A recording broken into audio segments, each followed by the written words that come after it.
can use the microphone. Yeah, no problem. Okay, all right. You guys hear me in the back there? Does the sound okay? Yes. Okay. This is my brother, and this is my first proper talk at the FC ever, so please excuse me if I'm nervous as hell and all that stuff. My name is Salve Nilsen. I'm one of the Oslo Bergmongers guys, and I basically quit my job 2 months back in November and said, I have to get this out of my system and try and make something happen here. And telling you about this here is a part of my strategy in making something out of this. The talk is about textbooks and free software, and or open source, you could say that I'll get into that. But this talk is also about it's a sales pitch. I'm sorry. It's somewhat bordering on the sales pitch. And the reason for that, it's a recruitment presentation. I'm looking for people who find this interesting and like help me make it happen. I think you guys right. Improving textbooks. What do you mean? What do I mean with that? Let's start with acknowledging one important fact, and that's regular school books, regular textbooks that we use to most of us are from here. They're for pupils, they're for individuals, they're for the whole class. So if you have some kind of special need, something which is perhaps uncommon, chances are that the textbooks cannot help you do that. For example, raise your hands. How many of you guys are colorblind? 1, 2. Okay. 8% of men are colorblind, so I think that will be okay. So you guys, if there's some random green trouble in the books, you guys are fine. How about people with dyslexia or other kind of reading problems? 1, 2, 3. Okay. It would be nice to have some books that are easier to read for you guys. Use the shorter words, so you at least then start. That's a typical problem. People coming from literal homes. I mean, places, homes where reading is a big part of being family. You read together. Anybody can come from a home like that? 1, 2, 3, much more. So you guys learn easily.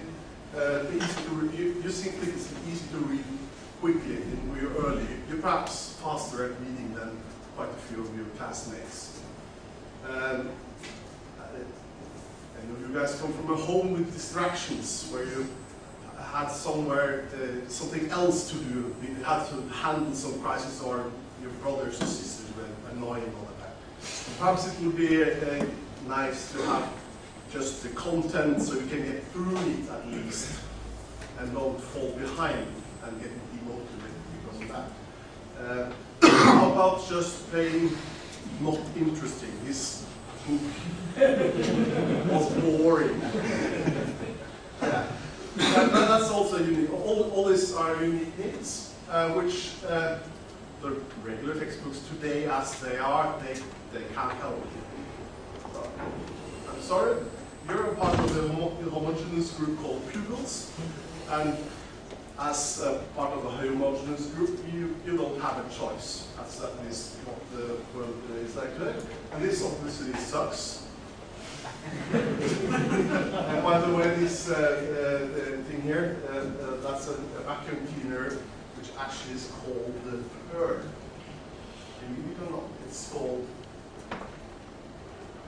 Sorry, I didn't say that. I call that the doctor. If you search for vacuum cleaner and Pearl, you'll get a picture of this. Still, this is the way things are. And there's a reason for that. Writing textbooks is expensive, it's a complicated job. In order to make the most out of it, we have to reuse them. And if we start talking about special needs, it becomes just even more expensive. and if we really follow that thought line, then more expensive books means fewer sales. It has to, basically. Fewer sales means there's a smaller market for that book. It's difficult to compete with the regular books.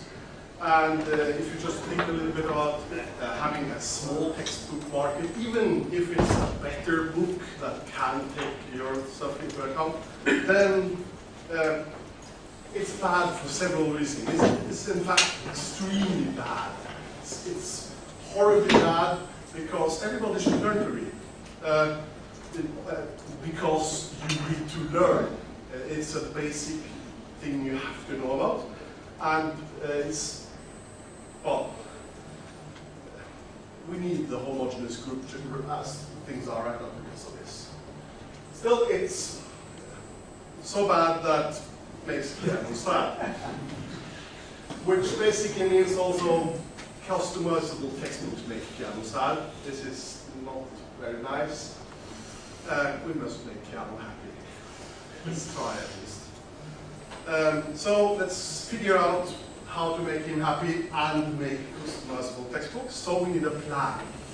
This is what I started thinking about some 8, 9, 10 years ago, figuring out this has to work this way.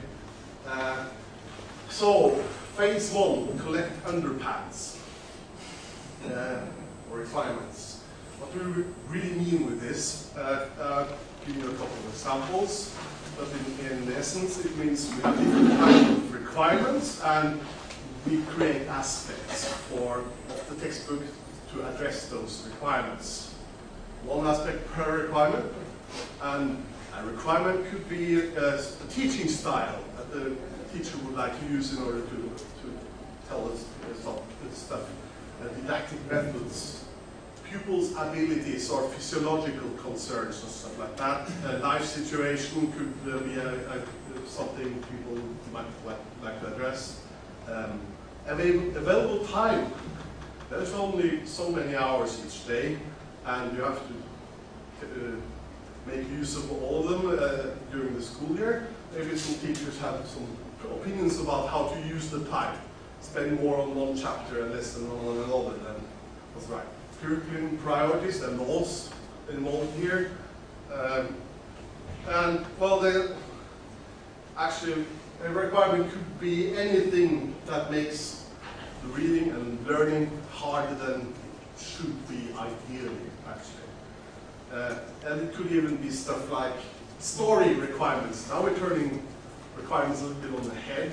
We're looking at the content, but we're perhaps telling a different story depending on the viewpoints of Second World War from one country at a time. Divide a class into a group of the different groups, and each group could tell, for example, how Second World War was for that specific country they're supposed to give a presentation about. And it makes things perhaps more interesting. And how about mathematics? Integrals, and several ways of telling how integrals work. Which one works best for the child's mental model, how they function, or what you think is easy. Multiplication is the same thing. Do you teach multiplication by thinking areas and square meters almost, or by adding? How about executive summaries? That's actually not a bad idea. Daddy, can you help me with my homework? Sure, sweetie, let me read up a little first. I think that would be really cool, actually. Okay. But all these are nice to have compared to what public education is really about, namely making people learn stuff so we can function in society and make things better and all that crap. And all these requirements have costs. This is an illustration of the costs, because we're not talking about one requirement, one aspect at a time. We're often talking about combinations of aspects. Kids who are interested to get in-depth in some historical topic because they think it's nice or interesting, but still have trouble reading for some reason. So they want a lot of information and they want it written in a specific way. So the sum of this is it's a lot to write. And that's why it's expensive. And that's why we have a sad piano. And that's why have to look a little bit better. So let's try to fix it by making authorship cheaper, for example. Wikipedia did that very well with the encyclopedia. They succeeded, we could say. In Norway, we had one huge encyclopedia basically go broke. Nobody wanted to read it anymore just because of that project. And so we know volunteerism works. But Wikimedia Foundation, they started something called Wikibooks. They kind of failed. They made some books, they didn't get good enough for actual use. So, oh well. We have the requirements. We would like to have aspects. We would like to have a single story. So we would like to have a consistent languages. That's something Wikipedia, Wikibooks couldn't manage to do. It was too difficult.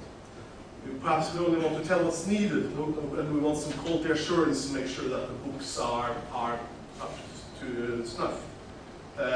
Perhaps we want to think about how books evolve, so we want some change management and high feedback loops to get some feedback.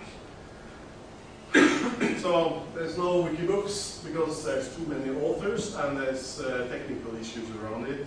And what do we do instead? This is what I propose, to treat textbook writing as a free software project, open source project. That's the clue here. That means keep tight feedback loops, means think bug tracker, mailing list, IRC channels, for what it's worth, version control, release early, release often, open source type licenses like Creative Commons share-like things, for freedoms, ability to fork even. This is stuff we know. This is what I'd like to see in textbooks, and this is what the Kaizendo of our project is about. This is the goal, to make this tool which makes it possible to write books with all those nice to-haves. So, now comes the pitch bit. How can you guys help? Alright, you can fork it right now on GitHub. There's not much there, but we have a catalyst app there that you can play around with. We have an IRC channel. There's a few people, at least Thomas is there regularly, that is listening in. I'm there, a couple more. We have a mailing list called Kaizendo. Feel free to join in there and ask questions and make stuff happen. This one is on CPAN as a 0.003 version or something. It's pretty recent. So, go look for that, and while you think about that, here's the inspiration we had.